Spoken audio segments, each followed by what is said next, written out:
جو تیری اور میری الماری میں ہے، ایک قرآن وہ ہے جو اماں عائشہ صدیقہ کے حجرے میں ہے۔ ہم اس قرآن کی عظمت بھی مانتے ہیں، اس قرآن کی عظمت بھی مانتے ہیں۔ اس قرآن کے قریب کسی ناپاکی کو جانے نہیں دیتے، اور اس قرآن کے نزدیک رب کسی ناپاک چیز کو آنے نہیں دیتا۔ میں نے کہا تیرے جسم پہ، میرے جسم پہ، قاری صاحب کے جسم پہ، عالم دین کے جسم پہ، مولوی صاحب کے جسم پہ، پیر صاحب کے جسم پہ، ہر کسی کے جسم پہ مکھی بیٹھتی ہے، لیکن مکھی کو حکم ہے کہ آمینہ کے لال کے جسم پہ نہیں بیٹھنا۔ کیوں؟ یہ پاک جگہ پہ بھی بیٹھتی ہے، ناپاک جگہ پہ بھی بیٹھتی ہے، لیکن مصطفیٰ کا جسم پاک ہے، وہاں یہ مکھی بیٹھتی نہیں ہے۔ توجہ کرنا، میں نے کہا یہی مصطفیٰ کا جسم جو ہے وہ صدیق کی گود میں آتا ہے۔ رب نے بتا دیا کہ صدیق کا ظاہر پاک ہے۔ کہتے ہیں مولوی صاحب ظاہر تو سمجھ آیا، تو کہتا ہے باطن بھی پاک ہے۔ میں نے کہا نیچے سے سانپ آیا، اس نے آ کے صدیق کو ڈسا ہے،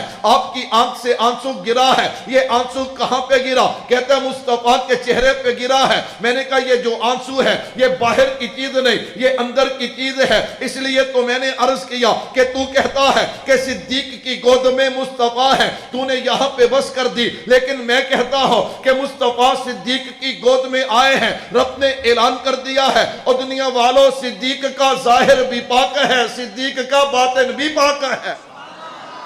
میں نے کہا بھائی اب تو اپنا اعتراض پیش کر لے، تجھے کون سی بات سمجھ نہیں آتی؟ کہتا ہے مولوی صاحب تم مولوی بیان کرتے ہو کہ سیدنا صدیق اکبر نے سارے سوراخ بند کر دیے، ایک سوراخ بچا ہے، اس پہ صدیق نے ایڑی لگائی ہے، نیچے سے سانپ آیا، اس نے آ کر ڈسا ہے، اور جناب صدیق اکبر نے اپنے پاؤں کو حرکت نہیں دی۔ میں نے کہا بالکل ٹھیک ہے۔ کہتا ہے مولوی صاحب سوچ تو صحیح، یہ کیسے ہو سکتا ہے؟ ایک آدمی جا رہا ہو، اس کے تلووں میں کانٹا لگ جائے، پورا جسم کانپ جاتا ہے، ڈاکٹر کے پاس جائے، وہ انجیکشن لگانے کے لیے سوئی رکھتا ہے، پورا جسم کانپ جاتا ہے، لیکن یہاں پہ سانپ ڈسے، ابو بکر اپنے پاؤں کو حرکت نہ دے، یہ کیسے ہو سکتا ہے؟ میں نے کہا پیارے اگر دل میں عشق مصطفیٰ ہو پھر ایک بار نہیں 1000 بار ہو سکتا ہے، اگر عشق مصطفیٰ نہ ہو پھر جناب والا اس کے تو کہنے کیا ہے؟ کہتا ہے اللہ اکبر، تو عشق کی بات نہ کر، تو دلیل کی بات کر۔ میں نے کہا آزرا مجھے اندازہ تو ہو گیا تیرا اعتراض بتا رہا ہے کہ تیرے دل میں عشق مصطفیٰ نہیں۔ کیوں؟ اگر دل میں عشق مصطفیٰ ہو پھر ایک بار نہیں یہ 1000 بار ہو سکتا ہے۔ کہنے لگا دلیل ہونی چاہیے، صرف عشق کی بات نہیں۔ میں نے کہا ہاں ایک بندہ جائے گا جنت میں، کہاں جائے گا؟ تسی تھک گئے ہو بول دے نہیں، کہاں جائے گا؟ جنت میں جائے گا، جا کر کہے گا اللہ مجھے تیری جنت میں مزہ نہیں آیا، مجھے دوبارہ دنیا میں بھیج، میں تیرے نام پہ کٹنا چاہتا ہوں۔ یہ بندہ کون ہے؟ توجہ کرنا میرے بھائی، یہ بندہ کون ہے؟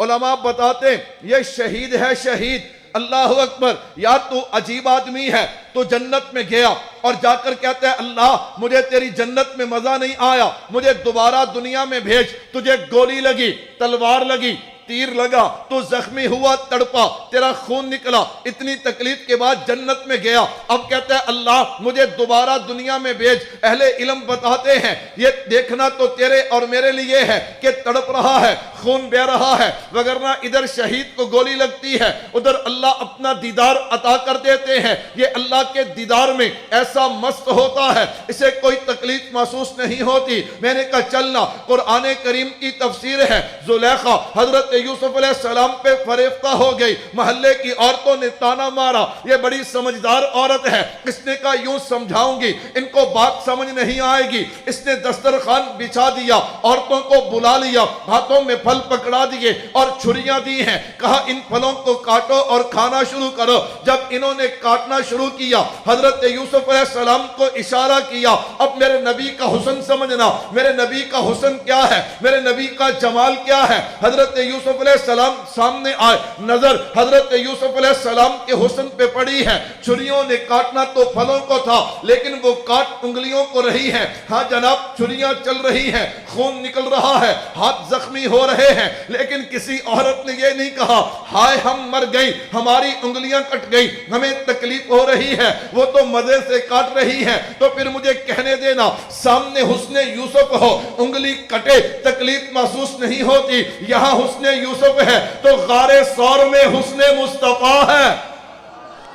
غار سور میں حسن مصطفیٰ ہے، میں قربان ہو جاؤں۔ یہی بات میں نے چند دن پہلے، یہ 48 چک ہے وہاں پہ کہی، وہاں امام صاحب تقریباً 70 سال کے قریب ان کی عمر ہے، مجھے کہنے لگے مولوی صاحب یہ جو بات تو نے آج سنائی ہے نا، میں نے 1965 میں علامہ دوست محمد قریشی رحمت اللہ علیہ ان کی زبان سے سنی۔ میں تجھے ایک بات اور بتاتا ہوں، حضرت نے یہاں تک بیان کیا، کہا دنیا والو صدیق کا شان دیکھو، صدیق کا مقام دیکھو، وہ جو جناب والا حضرت یوسف علیہ السلام کو دیکھ کر جنہوں نے اپنی انگلیاں زخمی کی، ان کی مرم پٹی حضرت یوسف علیہ السلام نے نہیں کی، لیکن صدیق کو سام ڈسا ہے تو میرے نبی نے لعاب لگا کے صدیق کا علاج بھی کر دیا ہے۔ تو میں عرض کر رہا تھا اللہ نے اپنے نبی کو حسن و جمال کیسا دیا، بات یہاں سے چلی تھی۔ حضرت صوبان فرماتے ہیں آقا جب تک آپ کی مجلس میں ہوتا ہو اور آپ کے چہرے کی زیارت کرتا ہو، آپ کے چہرے کی زیارت جب تک آپ کی مجلس میں ہوتا ہو، آپ کے چہرے کی زیارت کرتا ہو، کیا ہوتا ہے آقا وقت بہت اچھا گزرتا ہے، ہاں جناب والا، لیکن جب میں آپ کی مجلس سے نکلتا ہوں کسی کام کے لیے یہ دل پریشان ہو جاتا ہے، کسی کام میں دل نہیں لگتا، جب تک واپس آ کے آپ کی زیارت نہ کر لیں اس وقت تک چین نہیں آتا۔ اللہ اکبر۔ تو بھائی پریشانی کیا ہے آقا؟ پریشانی یہ ہے آپ جنت میں جائیں گے، آپ کا تو بڑا مقام ہوگا، آپ کا تو اونچا مقام ہوگا، ہم آپ کے غلام ہیں، آپ کے صدقے سے، آپ کے واسطے سے، آپ کی نسبت سے، آپ کی صفات سے جنت میں جائیں گے تو ہم بھی، لیکن ہمارا مقام نیچے ہوگا۔ اگر وہاں آپ کی زیارت کو دل چاہا تو کیا بنے گا؟ اللہ اکبر۔ میرے محبوب نے اپنے صحابی کی تڑپ کو سن لیا، اپنے صحابی کی بات کو سن لیا، لیکن آمینہ کے لال خاموش ہیں،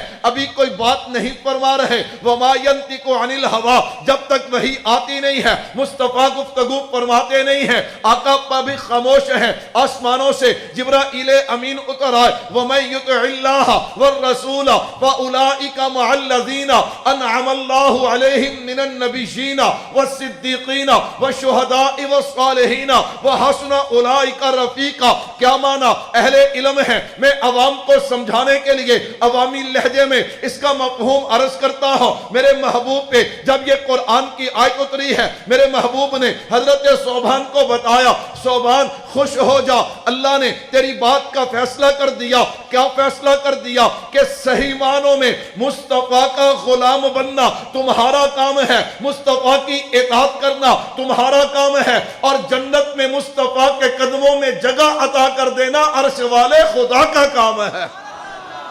میرے بھائیوں میں نے عرض کیا میرے اکابر کیا کہتے ہیں، میرے اکابر فرماتے ہیں اللہ سے جنت بھی مانگو اور جنت میں مصطفیٰ کے قدموں میں جگہ۔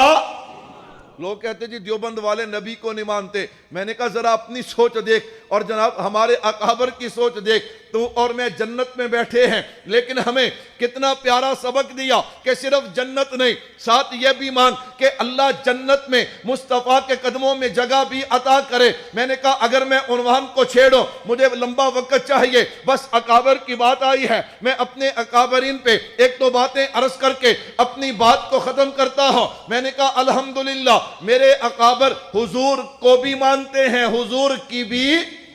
حضور کو بھی مانتے ہیں، حضور اللہ کے نبی سے پوچھ لیتے ہیں آقا آپ سے محبت کرنے والا کون ہے؟ آج ہر بندہ کہتا ہے مجھے محبت، مجھے محبت، مجھے محبت۔ آقا فیصلہ فرما دیجئے، فرمایا من احب سنتی فقد احبنی۔ کیا مطلب؟ جو میری سنت سے پیار کرتا ہے وہ مجھ سے۔ میرے اکابر نے صرف دعوے نہیں کیے، صرف نعرے نہیں لگائے، میرے نبی کو بھی مانا ہے، میرے نبی کی بھی مانی ہے۔ میں قربان جاؤں میرے اکابر نے نبی کی عظمت کو بھی بیان کیا اور نبی کی سنت کا بھی حق ادا کیا۔ اب میں زیادہ لمبی بات نہیں کرتا، بانی دارالعلوم دیوبند حضرت مولانا قاسم ننوتوی رحمت اللہ علیہ، اللہ نے کیسا عشق عطا کیا، کیسی نبی کی محبت عطا کی ہے، میں قربان جاؤں۔ آئیے نا ذرا حضرت کے پاس چلتے ہیں۔ حضرت بتائیے اللہ نے اپنے نبی کو شان کیا دیا، اپنے نبی کو مقام کیا دیا۔ ابھی مجھ سے قبل مولا نے آپ کو حضرت کے اشعار سنائے، میں نے کہا حضرت بتائیے، میرے 2 سے 3 منٹ باقی ہیں اور میں نے نبی کا شان سنا کے اپنی بات کو ختم کرنا ہے۔ حضرت نے قلم اٹھایا، نبی کی سیرت، نبی کی عظمت کے ٹھاٹھے مارتے سمندر سے کچھ موتی نکال کے میرے اور آپ کے دامن میں ڈال دیے۔ حضرت کیا فرماتے ہیں کہ سب سے پہلے مشیت کے انوار سے یہ بانی دارالعلوم دیوبند ہے جو نبی کا مقام بیان کر رہے ہیں، جو نبی کا شان بیان کر رہے ہیں کہ سب سے پہلے مشیت کے انوار سے نقش روئے محمد بنایا گیا۔ میں نے کہا توجہ کرنا، حضرت کے یہ جو اشعار ہیں آپ نے پڑھے بھی ہوں گے، آپ نے سنے بھی ہوں گے، لیکن آپ اس کی گہرائیوں میں نہیں اترے کہ حضرت کیا بیان کرنا چاہتے ہیں۔ میں یہ نہیں کہتا میں گہرائیوں میں اترنے کا حق ادا کر دوں گا، لیکن میں کوشش ضرور کروں گا، اس لیے کہ نبی کا شان بیان ہوتا ہے، مومن کا ایمان تازہ ہو جاتا ہے۔ سب سے پہلے مشیت کے انوار سے میں نے کہا ہاں اگر تاریخ کائنات کو اٹھا کر دیکھا جائے، واقعی کائنات میں ایک وقت ایسا تھا نہ آسمان تھا، نہ زمین تھی، نہ دن تھا، نہ رات تھی، نہ چاند تھا، نہ چاندنی تھی، نہ سورج تھا، نہ کرنیں تھی، نہ ستارے تھے، نہ جگمگاہٹ تھی، نہ صبح تھی، نہ شام تھی، نہ گرمی تھی، نہ سردی تھی، نہ جنت تھی، نہ جہنم تھی، نہ خزاں تھی، نہ بہار تھی، نہ گرمی تھی، نہ پانی تھا، نہ بلبل تھی، نہ چہک تھی، نہ سبزہ تھا، نہ لہک تھی، نہ دریا تھا، نہ موج تھی، نہ سمندر تھا، نہ کنارہ تھا، نہ آدم تھا، نہ آدمیت تھی، نہ انسان تھا، نہ انسانیت تھی، نہ حیوان تھا، نہ حیوانیت تھی، نہ جذبہ تھا، نہ احساس تھا، نہ اقرار تھا، نہ انکار تھا، نہ آہ تھی، نہ فریاد تھی، نہ رونا تھا، نہ مسکرانا تھا، نہ سونا تھا، نہ جاگنا تھا۔ غرض کائنات میں کچھ نہیں تھا۔ اللہ نے سب سے پہلے ایک روح کو پیدا کیا، اول ما خلق اللہ من روح، اور اس روح کا نام رکھا محمد صلی اللہ علیہ وسلم۔ یہ تابندہ ستارہ کیا جگمگایا کہ سلسلہ چل نکلا، چراغ سے چراغ جلنے لگے، اور دیکھتے ہی دیکھتے پوری کائنات مرد وجود میں آ گئی اور سارا جہاں جگمگانے لگا۔ اسی کو حضرت نانوتوی نے یوں بیان کیا کہ سب سے پہلے مشیت کے انوار سے نقش روئے محمد بنایا گیا، پھر اسی نقش سے مانگ کر روشنی بس میں کونوں مکان کو سجایا گیا۔ وہ محمد بھی، احمد بھی، محمود بھی، حسن مطلق کا شاہد بھی، مشہود بھی، علم و حکمت میں وہ غیر محدود بھی، ظاہراً امیوں میں اٹھایا گیا۔ حشر کا غم کس لیے ہو اے قاسم مجھے، میرا آقا ہے وہ، میرا مولا ہے وہ، جس کے قدموں میں جنت بسائی گئی، جس کے ہاتھوں سے کوثر لٹایا گیا۔ میرا وقت پورا ہو گیا تو میں نے کہا میرے اکابر نے کیا دعوت دی ہے کہ جنت بھی مانگو، جنت میں مصطفیٰ کے قدموں میں جگہ بھی مانگو۔ اور میرے آقا نے بتا دیا کہ جناب جو میری سنت سے پیار کرتا ہے وہ مجھ سے پیار کرتا ہے، اور جو مجھ سے پیار کرتا ہے اللہ اسے جنت بھی دے گا، کان معی فی الجنہ، اور میرے قدموں میں جگہ بھی دے گا۔ اللہ عمل کی توفیق عطا فرمائے۔ وما علینا الا البلاغ۔ لا إله إلا الله، لا إله إلا الله، لا إله إلا الله، ما لنا رب سواه. لا إله إلا الله.